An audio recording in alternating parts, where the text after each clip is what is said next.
And so in the last 2 months, we have been learning more and more about COVID-19.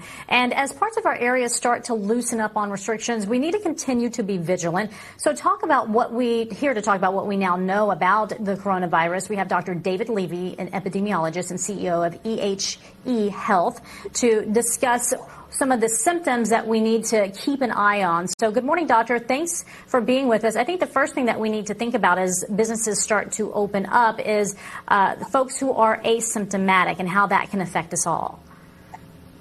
Thanks, Betty. Well, the paradox about this particular illness is that most people, through some evidence and research and publications, has shown that most people get this disease from asymptomatic people.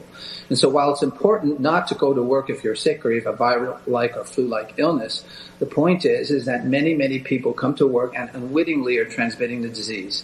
Hence, we have to be vigilant at work to identify as many people who are asymptomatic who potentially have the virus and can give it to other people that way. But how do you do that, doctor? If they are asymptomatic, how do you know, I guess, until someone else gets sick? Well, so that is the huge question. And our point of view and what we're doing at EHE Health is simply we're screening people, asking them if they've had any direct contacts, if they've had any symptoms whatsoever. We take their temperatures, and we're actually testing all of our employees when they come back to the work site, as well as all of our patients. Once we identify somebody who may have the virus, we exclude them from the workplace. We follow them closely until we make sure that they test negative, and then we bring them back to the workplace. So it's a continuous cycle of screening. Can a business do that, doctor? Can a business require their employees to get a test before coming back to work? Yes, we believe the public health law has evolved to a point where we can ask employees, in fact, to get a COVID-19 test before coming back to the work site. And as I said, that's what we're doing with our own employees. Believe it or not, employees are grateful to have those tests. They want to feel that when they come back to the work site, it's going to be a safe environment. It's not going to be an environment where they may catch something that they can bring home to their family and their community. So we strongly believe in more and more testing, and the more we test, the sooner we're all going to get back to as normal as we possibly can.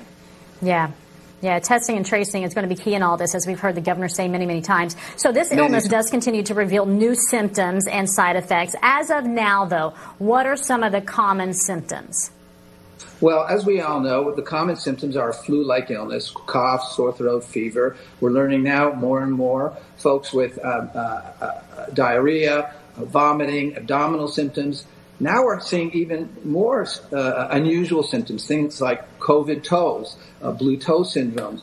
We're now, as you know, starting to see some new symptoms in children, rash, fever, and unexplained kinds of shortness of breath. So as we see more and more of these cases, we're going to see and understand more and more what a COVID syndrome looks like. Yeah, it is evolving for sure. What about the thought that if you got the coronavirus and you recovered from it, that you are more immune? Is there any truth to that? Well, this is an area of huge debate. What we know from the other coronavirus is that no question antibodies are made and some kind of immunity is definitely conveyed. The issue is how long is that conveyed for? In other words, how long can people stay immune? And in fact, can they get a second case, and despite not having a very serious case, can they transmit this to other people? Those issues are still out there and waiting to be understood as we through time. There's a lot of unknown. Right. Okay. Dr. Levy, your information has been very valuable. Thank you so much for joining us today. Thank you, Betty. It's been a pleasure. Absolutely. Stay safe out there, Dr. Levy.